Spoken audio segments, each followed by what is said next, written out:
Vanaka, hello again. Welcome to Clarkie's Corner weekly podcast. And after a fantastic day in Suva last Saturday, a big Drua doubleheader, women and men, this week being a bye for the men, I thought it would be good to chat with head coach Mick Byrne and CEO Mark Evans to reflect on the season so far and obviously look ahead to some of the big games coming up. Mick Byrne, first of all, Buller coach, sorry to interrupt your week off. Have you had a chance to put your feet up after Suva? Yeah, it's definitely Clarkie.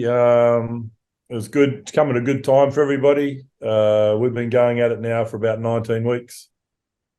And it's just been good to get a couple of days early in the week. The boys are training, we're just doing some work around the local areas in Suva, Sigatoka and Nandi. And it's just good. It's good to do the work, but to do it at your own time. I'm enjoying that.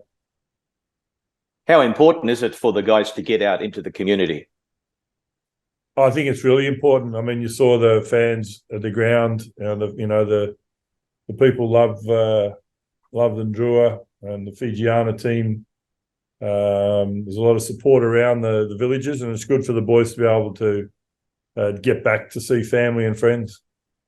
How was the review of the match against the Melbourne Rebels? That first half in Suva, was it the best 40 minutes the guys have put in to lead 33-7 at the break?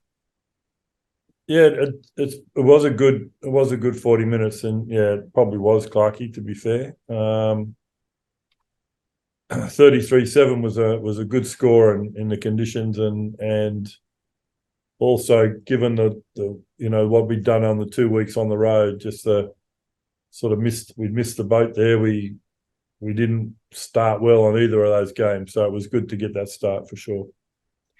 The Rebels outscored the Drua in the second spell, and you were disappointed because the Drua gave up a bonus point, which could come in handy at the end of the regular season. But last year, Mick, you would have been happy just to take a win, wouldn't you?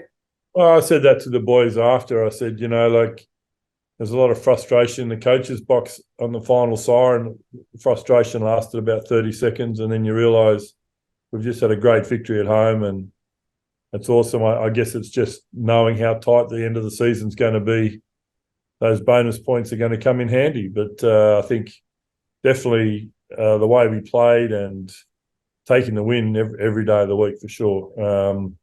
But it does, I said to the boys after, it does show you how far we've come, that there is frustration that we're arguing or disappointed over a bonus point when there was a very good win that just happened. So not taking anything away from us or from the way the Rebels came back and really gave it to us in the second half. It's just a great place to be after a victory. I like the quote from the Rebels coach, Kevin Foote, who said, you can prepare as well as you can for the trip to Fiji, but when you actually get to the islands, it's a different story altogether. So clearly no one's come up with that formula to try and match the Drua at home yet. No, look, we're training here. We work in it every day. It doesn't affect us. Like the initial feeling, we have that, and I think speaking to the different players and coaches that arrive, they feel it as soon as they get off the plane. As soon as they walk up the runway there to come into customs, they can sort of feel the heat already. So that's something that we've probably got used to, just that heat. But you still need to turn up and play. We know our crowd is awesome, and we know the weather is, when it turns it on, can be good for us, but we still need to turn up and play, and I was pretty happy the way we turned up on Saturday. And Mick, I know you and the coaching staff are impressed with the squad's overall attitude and commitment, but is there any player or players who've really impressed you with the way that they've gone above and beyond? It's a difficult one, Clarkie. I don't think everyone's working above and beyond. Everyone's working in their second year of professionalism. They're all working hard. Some of the pleasing things are, when we travel, we got down to Suva on Friday, and all the boys, did their recovery and got their snacks in, and we had lotu and then dinner, and everyone's just preparing well. These, as a professional. Last year there was it was a bit of that, not used to being in a hotel and not used to having food there, and guys would arrive and they'd be out in the town and walking around, having a good look around. This year they've really taken to the professionalism. So I think everybody has taken that on board. And I think, Asefa Masi has been good coming back into the program. He's one of those no-fuss players. He just does his work and he works really, really hard. He's and I just, to sort of try and find anybody really to go above and beyond. I think everybody's working really hard, and there's been some good gains made in fitness and good gains made in strength. There's PBs happening in the gym. So Mick, you mentioned Marcy. I loved his post-match interview where he was asked what will happen during the bye week, and he said, I'll just work on my recovery and work on things that I can improve on. I thought for a young man in his first year of Super Rugby, that was a great comment. Yes, and it sort of backs up what I was saying before about how the squad's really taken to the professionalism and what it means for them now. The boys have been in training this week. They're doing their work. There's videos coming in from the other bases where they're training. They're doing the recovery. It's just a really good thing to see. Boys were in yesterday doing some work on some tackle tech and some passing work in the gym. They just came off a good field session as well. So while it's the bye week and they've all been given a week to sort of recover and rest, there is training going on, and it's great to see that how hard they're working at it. And I get the sense that the leadership group, and I'm not quite sure who are in there, obviously Darren Nalungi and the kind of area there, but I get the feeling that the leadership group, second year in, is now really stepping up as well. Yeah, it's been good. Look, we've shortened the leadership group. We're really focusing on the on-field aspects. I think having Mark, you're going to be talking to Mark shortly, having Mark come in with his massive amount of experience has been good for us for our off-field areas as well, working with Nico Andrade. So the leadership group has had less to do around the off-field, any off-field discrepancies that might be there or anything that's going on. The organisation is in a far better place this year than it was last year in that whole area. And so the on-field, the leadership have really been able to focus on-field and getting things done to make a benefit or to contribute to on-field performance. And I think that's been, and they're enjoying that. Last year they were caught up in a lot of the off-field stuff. We've tried to keep them away from that this year, and it's reaping benefits. 3 from 6 going into the bye week, 7th on the ladder. I'd give it a pass mark. What about you? Yeah, I'll definitely give it a pass mark, Clarkie. It's I think the 2 games, the Reds and the Highlanders, both teams were behind us on the ladder, and I'm not disrespecting them. They earned their victories, but they're two games that we didn't really front up in. That the first half against the Reds, we just, we're chasing the game, and we nearly got there. We nearly got there, but nearly is not good enough. And then we picked up a bonus point, and then the Highlanders game was just a blip. That was something that we're very disappointed with. The players were very disappointed. You saw the response last Saturday from the players, and that's the sort of response you want from a playing group who realise that they let themselves down the week before. But definitely, 3 from 6 would be a pass mark. What's been the big difference this year? Is it having the home base in Nandi? Is it just part of the improvement that you've been talking about so far? You had just 2 wins all season in 2022. Here you are. You've already had 3 wins so far this year, 6 weeks in.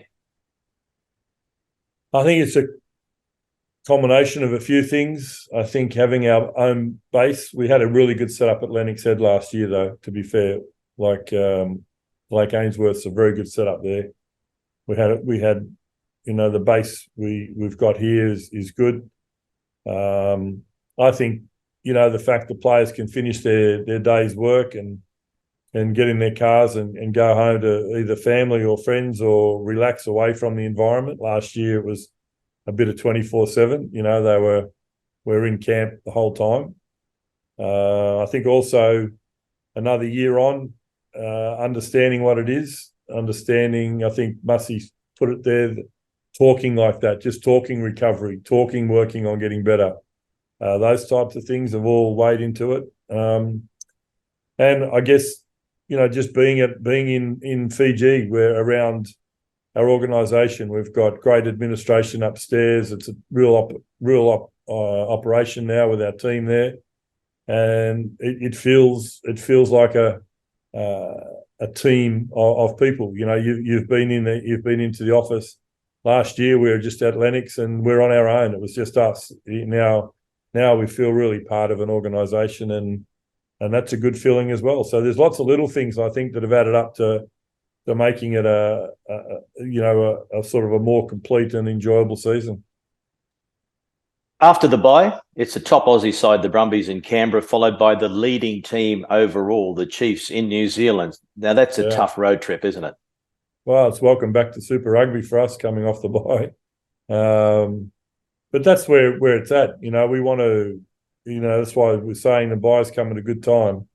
Good time to have a look at some injuries, have a look at some recovery, get ourselves ready and have a good run into the Brumbies and then a short turnaround into the Chiefs. So, there's going to be two challenges for us, but I know a lot of people say it, but it's true. You get a real indication of where you're at, and how things are travelling when you go in against the two best teams. So looking forward to that. 4 more home games: the Blues, Hurricanes, Moana, and the Reds. Obviously, those home games are going to be season defining. There's no doubt about that. And there's a possible 20 points there, 16 without bonus points, and it could be make or break. Yeah, look, I think we've got 4 home games and we've got 4 away games. So I'm looking at it. Each game is going to be taken on its merits. We understand that. We're 2 from 2 at home, and we're playing the Blues and Hurricanes, are 2 very, very good teams. Very, very good teams. I think we understand that. With the Crusaders sent over, I think they sent over a team without 5 of their All Blacks. They rested them because they're on that World Cup rotation, and it'll be interesting to see if the other New Zealand teams utilise the Drua game as a time to give their All Blacks a rest, or whether the Crusaders might have got them to rethink. But either with 4 home games, and then we've got a road trip. We're going out to Perth and then to Sydney. The season set up with us having 4 of our last 6 at home. So we've had 5 of our first 6 away, and we're going to have 4 of our last 6 at home. So that's good. Week 7, the Drua have the bye and the Shop and Save Super Rugby Pacific. Friday night, Crusaders play Moana, Reds play the Brumbies. On Saturday, it's the Highlanders up against the Hurricanes and the Rebels against the Blues. No doubt you'll be keeping an eye on those results, hoping they go your way and you remain in the top 8 after your bye. Yeah, I think, I mentioned it to Glenn Jackson after the game that the Waratahs were playing the Brumbies, and if the favourites all win their games over the round, we'll survive the bye and stay in the 7, but stay in the 8. And Jacko said, mate, you just jinxed us. And the Waratahs nearly beat the Brumbies. So that was the first one. So, yeah, Clarkie, you just look and, you don't know. The Super Rugby's that tight. Every team's capable of winning on their day. So, we're just looking at hopefully, surviving the bye week and remaining in the 8.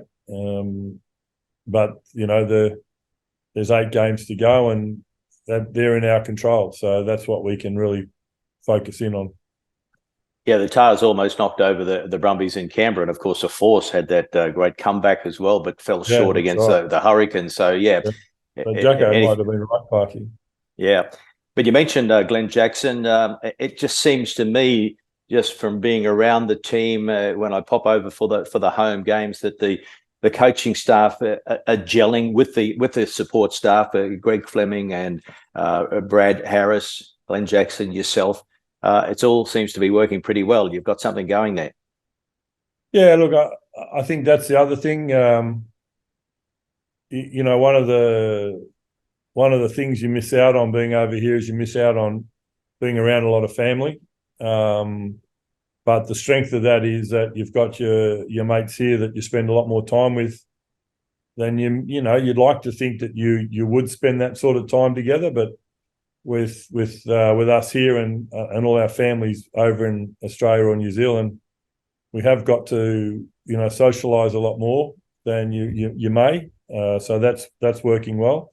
And I think also in your second year, you're working hard with people that are like-minded, and we talk well, we communicate, and we make every decision's a joint decision. So things are going well there, Clarkie. Yeah. Okay, well, may I continue. Mick, thank you very much for your time. I know you want to try and have some sort of break in the bye week, so make the most of it, and best of luck for the remainder of the season. Thanks, Clarkie, and thanks for your support, as always. My pleasure. Also joining us on the Clarkie's Corner podcast this week is Swire Shipping Fijian Drua CEO Mark Evans. Bulla Mark, have you come back to earth? Have you come back to earth after that win in Suva last Saturday? Yeah, I'm not sure I ever levitated, but yeah, it was a good win. We played well, particularly the first 30 minutes. I thought we were very powerful. We won all the collisions, and if you win the collisions when you're carrying the ball in the modern game, it's very, very hard then for the defensive team. And yeah, that was pleasing, particularly coming as it was after probably our poorest performance of the year so far down in Dunedin, where I think we've been away for 5 of the 6 games, including the last trial game at Brisbane. So we'd gone Brisbane, Auckland, Melbourne, 1 home game, Brisbane, Dunedin. I just think it just caught up with us in the end. We looked a bit flat. But a week at home, we looked a different outfit. Even though you look at the team that was on the park at the end, it was a long way short of our, I suppose, sort of, if everyone's fit, starting 15. So that's encouraging too. That's the team. What about you? How have you settled into your role? I've done it a few times before. It's a bit like a pair of slippers, really. You just sort of get on with it. Yeah, it's fine. I've really enjoyed it, and it's an unusual place for compared to previously, but a lot of the things are very, very similar. They always are. Some things don't change when you're running a footy club. Got to get your commercial people in. You got to get people through the door. You got to get your list management right. You got to look forward 2 or 3 years to see where your development's going. Well, none of those things are exactly the same here than they are anywhere else. Yeah, it's not the first time that you have run a footy club, as you say. Western Force, Melbourne Storm, Harlequins in the UK. You were director of rugby at Saracens in the UK. But how does this role at the Drua compare to the others?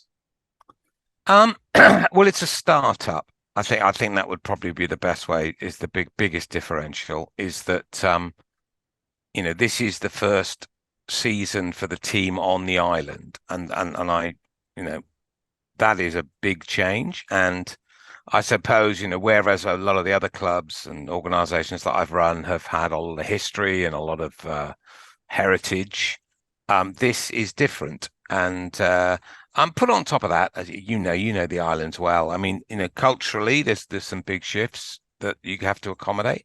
and give due recognition to. But I'm enjoying it. Yeah, it's a really interesting place, and they love their rugby, and it's nice to work in a place where people really care about.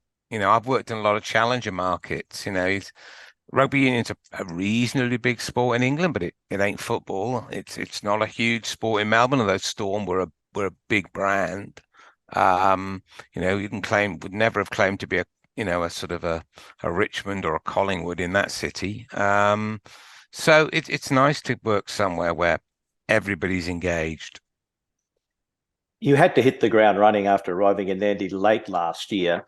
And I wanted to talk to you today for a bit of a State of the Union address, if you like. If you had your time over again, what would you change? What would I change what I've done? Not an awful lot.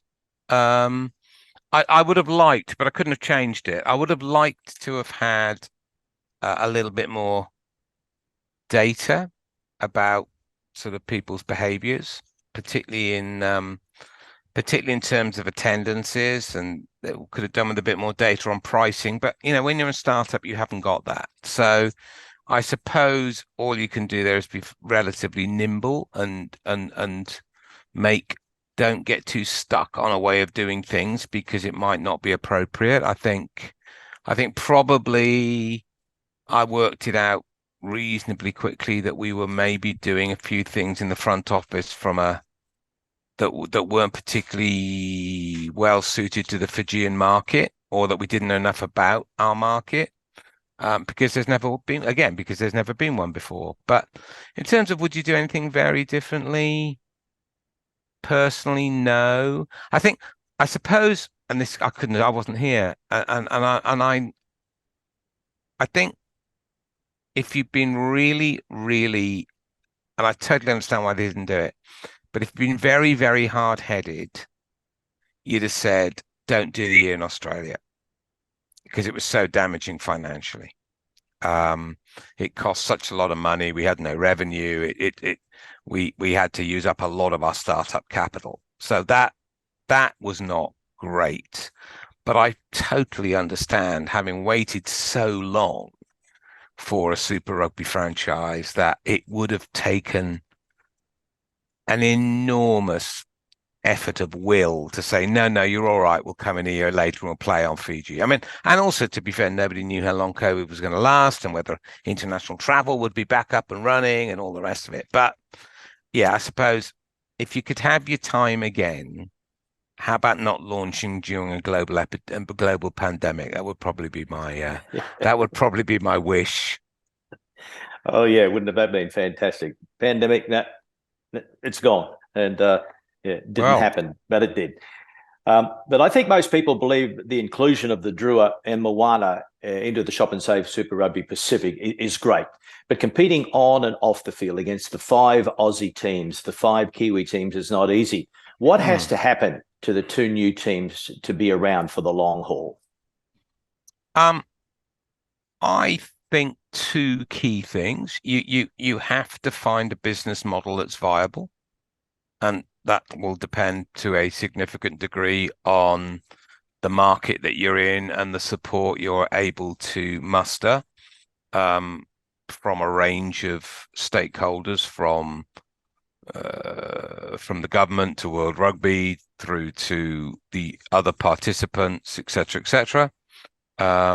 That's really important. So to work out what is a viable business model for you in your market. And I suppose, secondly, to sort your development pathways out so that you are not, and in this case, it's easier for us than it is for Moana, because they're operating, if you like, within somebody else's market, within another territory's market. So for us, it's all about working to ensure that there is a constant stream of players coming up from the local rugby so that we are able to refresh the squad from the island. A, it makes good business sense. B, it helps to connect with the fan base. But C, it breeds a level of cohesion and culture that you're trying to build. So I would say of all the things that's happened this year, people say, well, and we're not even halfway through the season, but the win against the Crusaders, the win against the Rebels, that they actually are not my highlights. My highlights have been the fact that we set up a development group underneath the senior squad in September. And of those 12 young men, I think next season we'll see 6 of them in the senior squad. And we've seen a few already. Levi has come up in loosehead, and Dan on the wing obviously has played now. I think he's appeared in 3 of the first 6, maybe 4. I think it's 3. Philip debuted on the weekend and played in one of the trials. Well, there's 3 already been seen at senior level. There's another 3 going to be promoted, at least, and a couple may well do it the year after. We're going to keep them in development for another year. So that is really, really, that's the thing that's I've been most pleased with, because that'll create, I think, 6 slots in development next year. So we'll fill those with, players from the under-20s, players from the Skipper Cup, players that we notice at Dean's, the schoolboy competition. So if we can keep doing that on a regular basis and you can't absorb 6 every year, you'd simply run out of slots. But if we can have a steady stream of young talent, homegrown and produced, working, closely with Bill and Simon and other people in the HBU at the FIU, then that gives you a really, really strong base. And the other thing that goes alongside that is if you are able to, and I think we are making some strides in this area, if you're able to ensure that you're not losing your senior players too early in any great number, then those 2 things together will ensure, or no, nothing ensures that. Those 2 things together give you a much, much greater chance of being consistently competitive on the field. And I think that's the great challenge for startups, those 2 things. Can you find a business model that makes you financially viable?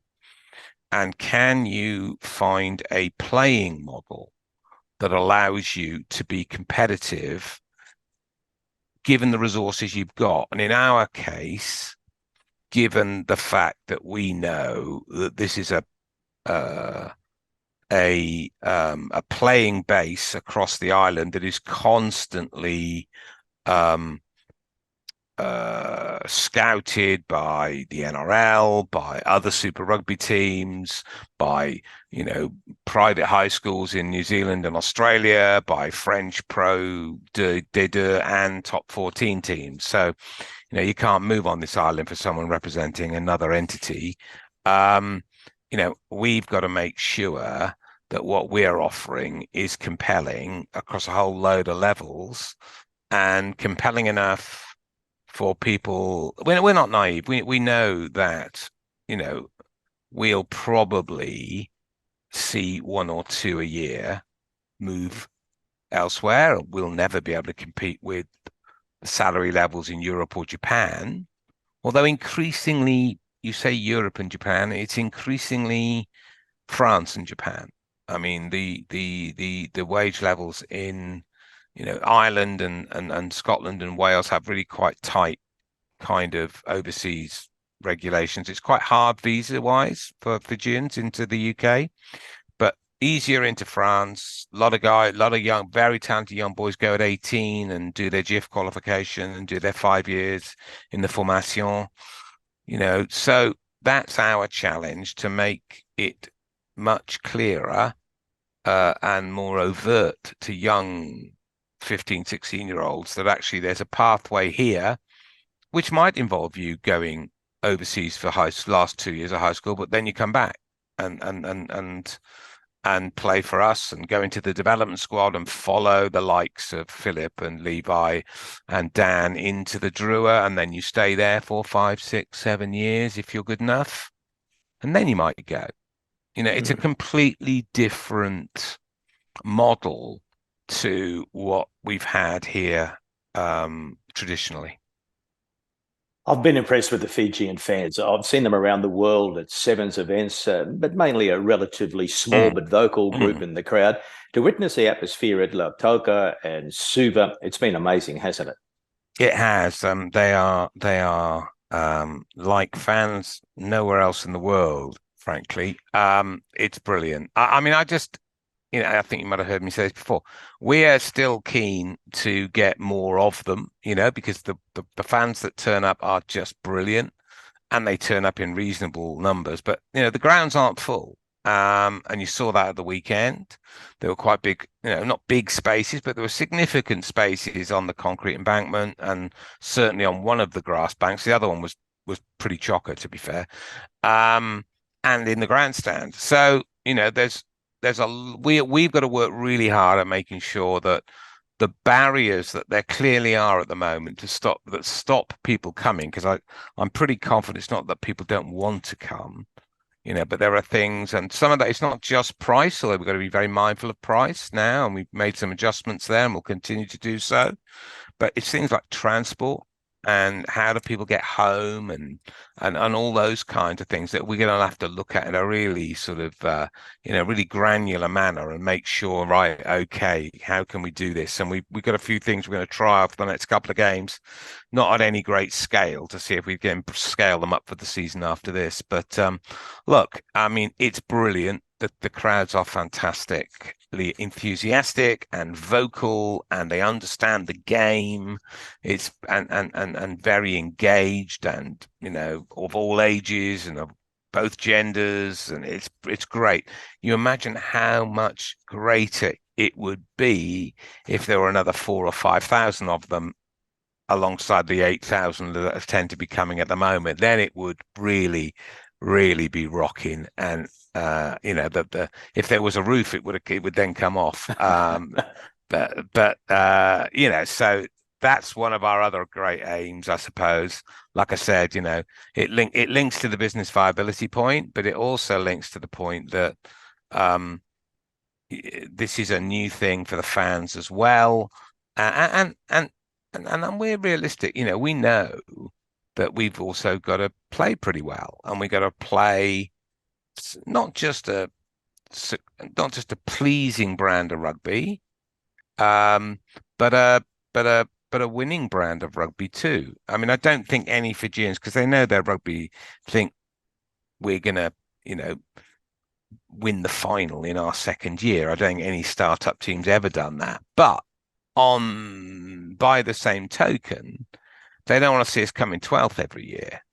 So, we understand that, and we don't either. So, we've got to work really hard across a whole host of areas to make sure, because it's multifactorial, to make sure that we've got a competitive team every year, and being competitive will change as time goes by. I mean, I think last year, playing mostly in Australia, etc., I think the aim was to be competitive. And on the whole, although we didn't win that many, we were competitive in quite a number. Not all, we got the odd hiding, but we were competitive in, 2 wins, 4 bonus point losses. That's reasonably competitive in quite a number of games. This year, so far, with quite a big injury list as well. I mean, we've been nowhere near full strength most weeks, and I know that's true of the other teams too. So I'm not making that an excuse. But other teams have got more depth because they've been around longer. We'll be deeper next year than we were this year, and we're deeper this year than we were last year.